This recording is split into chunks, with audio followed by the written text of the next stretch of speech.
నేను అత్యధికంగా హెచ్చిపోకుండా నిమిత్తము నన్ను నలుగగొట్టుటకు సాతాను యొక్క దూతగా ఉంచబడిందట ముళ్ళు.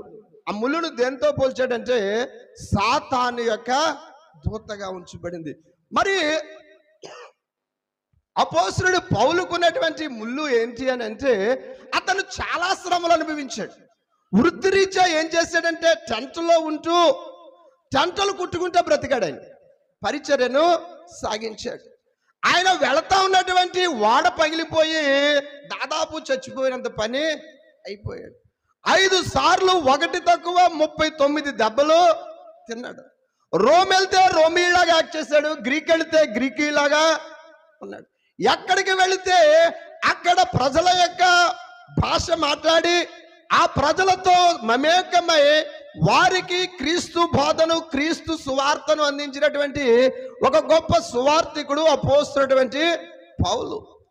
ఈ యొక్క వచనాన్ని చాలా మంది బైబిల్ పండితులు, బైబిల్లో విశేషమైన జ్ఞానము కలిగిన వాళ్ళందరూ కూడా తర్జన పడి అపోస్తలుడు పౌలుకున్నటువంటి ముళ్ళేంటి అని చాలా ప్రశ్నలు ఉత్పన్నమైనవి.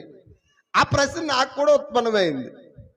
దాని గురించి నేను తరచి చదివితే అర్థమైన విషయం ఏంటంటే, ఆయనకి కలిగిన శ్రమలే ముళ్ళు. దేవునికి స్తోత్రం కలుగును గాక.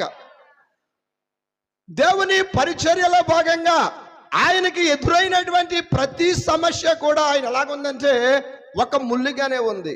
కొంతమంది బైబిల్ పండితులు ముందుకెళ్ళి చెప్పిన మాట ఏంటంటే, ఆయనకి కొద్దిపాటి మూర్ఛ వ్యాధి ఉందట. ఏమన్నా